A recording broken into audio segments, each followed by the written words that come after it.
Buenas noches, mi nombre es Jaime Reni López López, estudiante del programa de Relaciones Internacionales de la Universidad Jorge Tadeo Lozano de Bogotá. El presente video lo hago con motivo de responder al parcial de tercer corte de la materia de Derecho Internacional e Instituciones Internacionales. Para dicho parcial se nos propusieron cuatro preguntas, las cuales voy a dar respuesta en este video. Entonces, para comenzar, la primera pregunta dice, bajo el marco del derecho internacional, ¿en qué medida la participación de militares colombianos en el asesinato del presidente Jovenel Moisés de Haití los califica como mercenarios y qué consecuencias legales podrían enfrentar los individuos involucrados y los gobiernos de Colombia y Haití? Bueno, para esta pregunta me basé en el texto de los autores Jonathan Jiménez Reina y Juan Fernando Gil Osorio, llamado Incidencia de las empresas militares de seguridad privada sobre el derecho internacional humanitario. En ese texto, primero que nada, se nos muestra inicialmente lo que es ser un mercenario. Entonces se nos define un mercenario como una persona, ya sea militante o ex militante de alguna fuerza del orden público de algún estado, que ya no trabaja directamente para dicho estado, sino lo que hace es que trabaja para algún tercero que contrata los servicios profesionales de dicha persona o grupo de personas, eh, para lograr un cometido de orden, por así decirlo, como bélico o conflictivo en alguna parte del mundo. Entonces, la cosa es que como tal los mercenarios eh, son personas que trabajan o que intervienen en conflictos armados, no por convicciones, por cuestiones propias, nacionalistas o de defender algo, sino simplemente lo hacen por un interés en lo que es como tal el dinero, ¿sí? Entonces, en ese texto, respecto a los mercenarios y al derecho internacional, se nos plantea de que en la resolución 3314 de la Asamblea General de las Naciones Unidas se establece como una práctica ilegal el mercenarismo en cuanto este sea contratado por algún estado. Entonces, que aquí se menciona que como tal los estados no pueden contratar servicios de grupos mercenarios, pero no se indica que de igual forma sea así con las empresas privadas. Entonces, pues no se considera legal que una empresa privada, que no sea estatal, contrate los servicios de hechos mercenarios. Entonces, ¿qué pasa aquí en el derecho internacional con esas personas?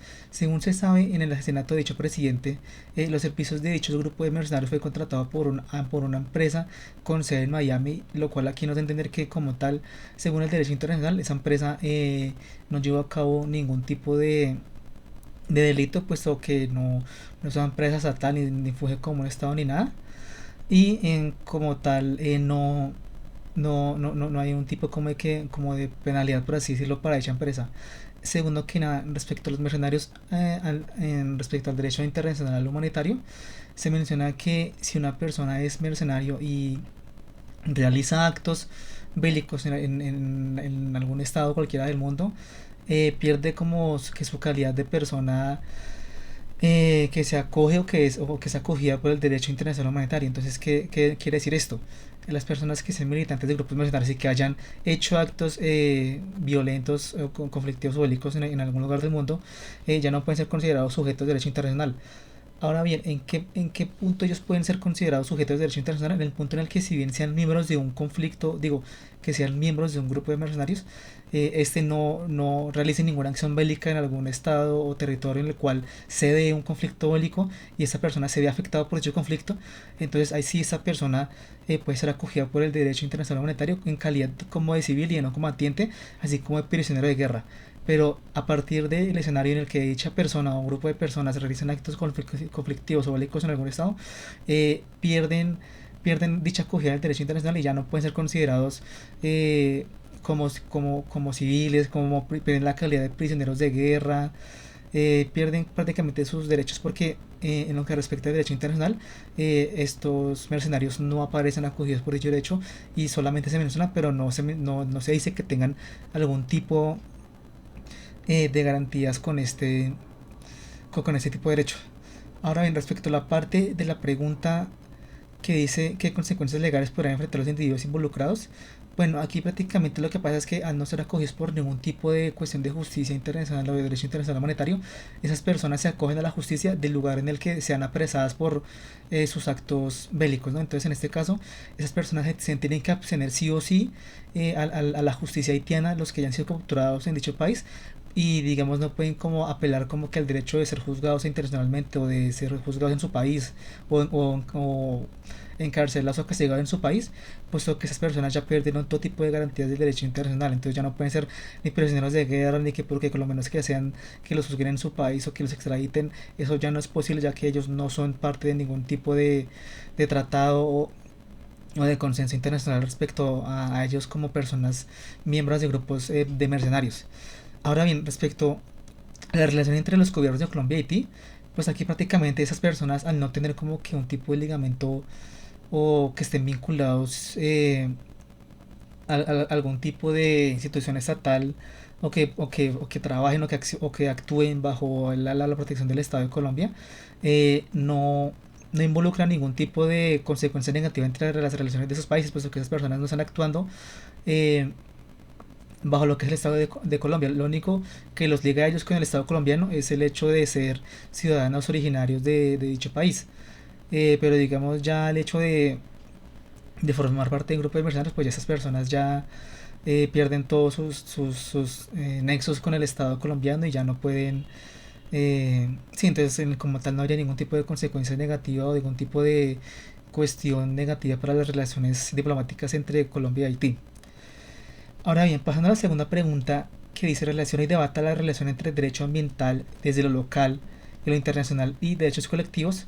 Para esto tomé el texto, un texto llamado El medio ambiente sano, un derecho de todos, el cual pues bueno, no puedo dar como tal los nombres de los autores porque como tal son como 8 o 9 autores, entonces pues quedo debiendo la cantidad de autores que son. Ahora bien, primero que nada hay que tener en cuenta, según ese texto, que comienza mencionando que son los derechos colectivos y los derechos ambientales. Ahora bien, los derechos colectivos son aquellos derechos que pueden ser considerados de tercera generación en los cuales se procura eh, o incluyen lo que es un ambiente sano, que aquí ya entran los de la parte ambiental, servicios públicos de consumidores, minorías étnicas, poblaciones vulnerables, entre otras cosas. Ahora bien, este derecho colectivo incluye lo que es el derecho ambiental. Y ahora bien, ¿qué es el derecho ambiental? El derecho ambiental pues es cuestiones de defensa y protección de lo que es el medio ambiente, puesto que actualmente en lo que respecta a las cuestiones internacionales, actualmente vivimos en un mundo en el que pues el cambio climático no se puede ignorar más. Se ha venido ignorando durante mucho tiempo se han tratado de dar consensos para luchar contra el cambio climático. Entonces, en lo que respecta a lo internacional, tenemos que tener en cuenta primero que nada que todo lo que se haya dado, digamos, eh,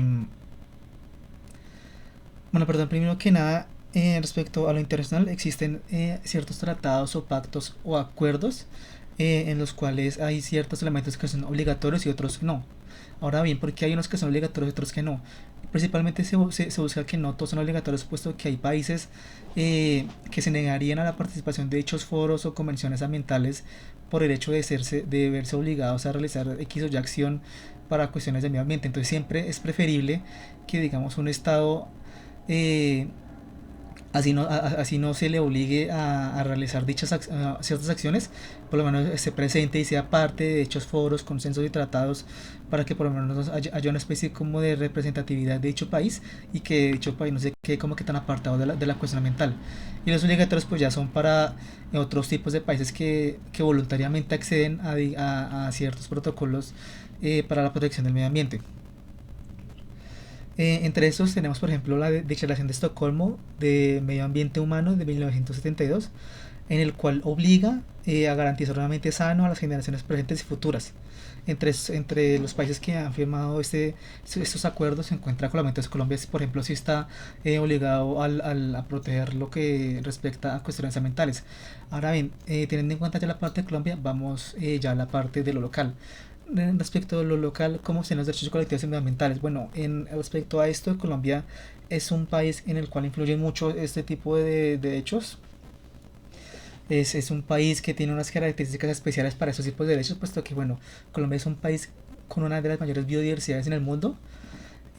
así como también de que tiene problemas ambientales por cuestiones de explotaciones de materias primas, mineras, etcétera. Y asimismo también incluye una vasta y muy variada y diversa población indígena, la cual se ha visto afectada por dicha explotación y descuidado del medio ambiente. Entonces aquí pues vemos que en ese país se viola en buena parte lo que son los derechos colectivos y derechos medioambientales. Ahora bien, si Colombia es firmante de estos acuerdos, ¿por qué es un país en el que se evidencia como que mucha destrucción ambiental y explotación ambiental sin control? Bueno, esto es porque Colombia como tal responde a cuestiones que sean internas nacionales del país. Entonces, ¿qué pasa? Colombia como tal responde, digamos, en caso de que alguna industria nacional busque explotar o afectar el medio ambiente, en el que incurran, en el que vivan X o Y comunidad indígena o que se van a afectar cierta población. Entonces ahí el gobierno colombiano sí está en la obligación de, de, de intervenir ante eso y evitar que se dé dicha explotación o afectación al medio ambiente. Pero ahora lo que pasa es que lo que se afecta principalmente en ese país es por cuestiones de empresas internacionales. Entonces, ¿qué pasa? Las empresas internacionales, al no estar bajo lo que es el Estado colombiano, no ser industrias nacionales, entonces como que ya pasan a tener menor control que lo que es la industria nacional. Entonces, por eso podemos evidenciar que varias industrias extranjeras son las que se encargan de explotar ciertos tipos de minerales o de materias primas en Colombia y afectar al medio ambiente. Entonces tenemos, por ejemplo, industrias extranjeras como estadounidenses, canadienses, francesas, entre otras. Entonces, a Colombia le pasa en cuestiones nacionales lo mismo que en el ámbito internacional. Hay unas cosas que son obligatorias, mientras que hay otras que no lo son. Ahora bien, respecto a la tercera pregunta, analice y argumente desde el pensamiento latinoamericano se puede superar el eurocentrismo. Para esto decidí usar el texto de un autor llamado Damián Pachón Soto, el cual se llama La crítica al eurocentrismo y el pensamiento emergente en América Latina. En ese texto el autor nos da una introducción en la cual se menciona que este eurocentrismo viene arraigado desde un pasado histórico de Europa que se remonta hasta los griegos, y ya aquí es cuando entra un elemento llamado etnocentrismo, en el cual pues uno... Y el etnocentrismo, ¿qué es? Es el hecho de que yo piense que mi cultura, mi sociedad, mi civilización es superior a las otras. Entonces tenemos el caso de las ciudades de estado griegas que pensaban que los exteriores que no eran griegos pues eran personas que no eran como que civilizadas, lo mismo que los romanos con las cuestiones de los bárbaros y etcétera. Y ese tipo de pensamiento ha sido tan arraigado desde la antigua en Europa ha ido escalando hasta llegar al periodo de la exploración, del colonialismo europeo, en el cual pues vemos que este tipo de cosmovisión europea se impone en los territorios en los cuales eh, dichos países de Europa establecieron sus colonias y su dominio, que prácticamente es todo el mundo. Entonces en la cuestión latinoamericana se tiene en cuenta, pues bueno, aquí principalmente fuimos colonizados por españoles, portugueses y en ciertas islas del Caribe por ingleses y por holandeses. Y ese tipo de cosmovisiones de superioridad europea en cuestiones de pensamientos o de no solamente cuestiones sociales, sino también como de conocimientos científicos, conocimientos medicinales, conocimientos a nivel general, siempre se han visto socavados o ignorados o menospreciados los conocimientos locales, a pesar de que históricamente se ha evidenciado que las comunidades de la población originaria de América Latina han sido muy importantes para el desarrollo de diferentes cuestiones del mundo, como lo es, por ejemplo, la agricultura, la astronomía, la medicina, entre otras cosas. Pero ¿qué pasa? Todo esto a nivel histórico pues se ha visto sesgado o en las sombras por el conocimiento europeo en esas mismas ramas, las cuales supuestamente se han visto superiores a las latinoamericanas, a pesar de que fue precisamente por dichos conocimientos americanos que Europa pudo salir de varias crisis, como lo fue la revolución agrícola con el descubrimiento de América, entre otras cosas. Ahora bien, ese tipo de pensamiento se ha venido inclusive arraigando más en nuestra población desde la independencia, porque bueno, finalmente, ¿qué pasa con la independencia? Dejamos de ser dependientes de los europeos, pero adoptamos su mismo tipo de organización social, política, institucional, etcétera. Entonces, ¿qué pasa? adoptamos de manera voluntaria cosas de ello. Entonces nos independizamos, pero ¿qué pasó? Los territorios eran de habla española, eran de religión católica. Entonces todas las cuestiones como las lenguas y las religiones o tradiciones originarias del continente se fueron perdiendo hasta quedar solamente agregadas hoy en día en grupos pequeños de lo que se conoce actualmente como las comunidades indígenas. Entonces, respecto al conocimiento actual de varias ramas como pueden ser, no sé, la medicina, las matemáticas, la sociología, la filosofía, la historia, la antropología, etcétera, actualmente hemos visto que hay un problema en dichas ramas del conocimiento, puesto ¿por qué? Lo que pasa es que el continente americano, en especial América Latina, ha sido un territorio que históricamente ha manejado diferentes dinámicas sociales y de varios aspectos más a Europa. Entonces, ¿qué pasa? Aquí el problema es que Europa siempre quiso imponer y lo logró su tipo de pensamiento de su sociedad propia a otras sociedades que manejan otro tipo de dinámicas. Entonces, esto impide que digamos haya un trabajo o un estudio de estas ramas del conocimiento en la población o en la sociedad americana de una manera eficiente. ¿Esto qué quiere decir? Esto quiere decir que por culpa del hecho de querer imponer o usar elementos académicos, investigativos o científicos de Europa en América Latina, se pierden o se saltan o se omiten varios elementos que se podrían abarcar de una mejor forma con, con ciertas técnicas que pueden ser propias latinoamericanas. Y si bien actualmente hay varias técnicas o varias metodologías de investigaciones que han nacido en América para responder a las propias dinámicas sociales de América Latina, estas no han sido como que muy bien expandidas en la comunidad científica, puesto que, como ya mencioné anteriormente, ahorita sigue imperando ese tipo como de pensamiento europeo.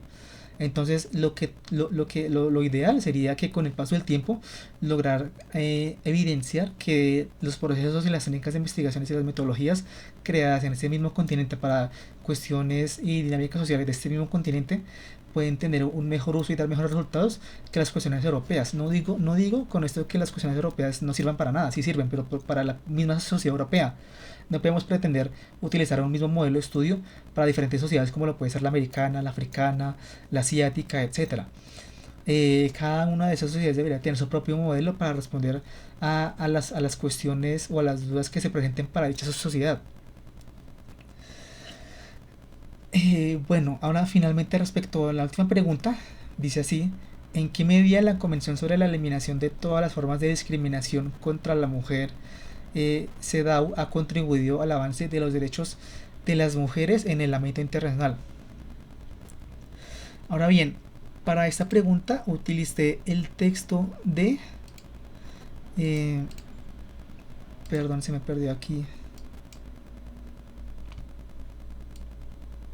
Utilicé el texto de Eva Díez Peralta, la autora Eva Díez Peralta, llamado Los derechos de la mujer en el derecho internacional. Ahora bien, respecto a esta última pregunta, primero que nada, pues hay que tener en cuenta como que un contexto histórico en el cual, eh, bueno, primero que nada, la CEDAW nace a partir de una convención realizada en el año de 1981, en el cual pues nace como tal la CEDAW, como en la búsqueda de buscar eliminar la discriminación y la violencia contra la mujer a nivel global. Y bueno, ¿qué ha hecho la CEDAW como tal, o cómo ha contribuido al avance de los derechos de las mujeres en el ámbito internacional? Bien, esto se ha logrado a partir de cuestiones como lo que fue el artículo 2 de dicha convención, en la cual dice: eh, condena la discriminación de la mujer en todas sus formas, en todas las esferas, en particular en las esferas política, social, económica y cultural. Todas las medidas apropiadas, incluso en el carácter legislativo, para asegurar el pleno desarrollo y adelanto de la mujer con el objetivo de garantizarle el ejercicio y el goce de los derechos humanos y las libertades fundamentales en igualdad de condiciones con el hombre. Eh, Básicamente, en lo que se ha hecho desde el 81 hasta hoy en día, es que se ha buscado que haya como que un tipo de control estatal internacional más estricto en lo que respecta a la discriminación de la mujer. Entonces, por ejemplo, se habla aquí que en el año 99 se ha venido reforzando esto, como haciendo que dichos protocolos o dichas cuestiones sean más duras que como eran antes, porque prácticamente desde el 81 que se dio esto, eso tenía prácticamente el mismo peso que las cuestiones ambientales que eran opcionales. Entonces, si bien se mencionaba en papel cuestiones como de la igualdad, de la no discriminación y de la no violencia contra la mujer, había muchos países que se tomaban esto como no obligatorio porque no era obligatorio. No fue sino hasta el 99 que se comenzó como que a imponer protocolos más estrictos en países que buscaban como que ya penalizar sí o sí ese tipo de atropellos contra la mujer. El problema es que de 186 países, solamente aproximadamente más o menos 100 países han afirmado esto. Esto quiere decir que casi la mitad de los países del mundo no penalizan como tal la cuestiones de hechos atropellos de violencia contra la mujer y siguen siendo como que de carácter opcionales ese tipo de controles a lo internacional sobre dichas cuestiones. Ahora bien, aquí hay diferentes cuestiones como por ejemplo es lo que es la cuestión islámica, en la cual pues tener en cuenta que la mujer, como por así decirlo, desde un punto de vista muy occidental, está muy limitada y se le restringen varios derechos a ella. Hay que tener en cuenta que el argumento de las comunidades y de los países árabes respecto a esto es que este tipo de cuestiones de convenios y de tratados como que violan sus cuestiones religiosas, culturales, lo cual nos lleva a pensar como tal, esto está mal. Hay culturas malas, hay religiones malas, no lo digo solamente por el Islam, sino por otras cuestiones culturales que entran en ese limbo sobre si hay culturas buenas, culturas malas, y religiones buenas o religiones malas, lo cual es un punto muy delicado. Eh, Teniendo en cuenta pues más que nada la enormidad de la comunidad islámica. Entonces digamos en ese tipo de comunidades, países árabes, musulmanes, no se ha ese dicho control por dichas cuestiones culturales, tradicionales y religiosas de esas comunidades. Ahora bien, si bien se puede argumentar que lo que se ha hecho es muy poco en lo que respecta a la lucha por la igualdad de las mujeres y de la no violencia contra ellas, yo considero que estamos en un punto histórico en el cual eh, esto que se ha dado para mí es un gran avance, porque no fue sino hasta hace poco, hasta hace un poco más de 100 años, que las mujeres estaban luchando por cuestiones del sufragio universal, ¿no? Entonces tenemos el caso de las sufragistas. No fue sino hasta hace 100 años que las mujeres estaban luchando por su derecho al voto. O sea, hasta hace 100 años tenían muchas limitaciones a nivel social, económico, político, etcétera. Entonces, si comparamos las ventajas que han tenido las mujeres o los cambios que han tenido la sociedad de las mujeres como tal en este último siglo a un lapso histórico más atrás, yo considero que en este último siglo se han dado muchos avances para la mujer, pero no digo que sean suficientes. Sinceramente, para que hayan pasado 100 años, considero que actualmente las mujeres tienen un buen nivel,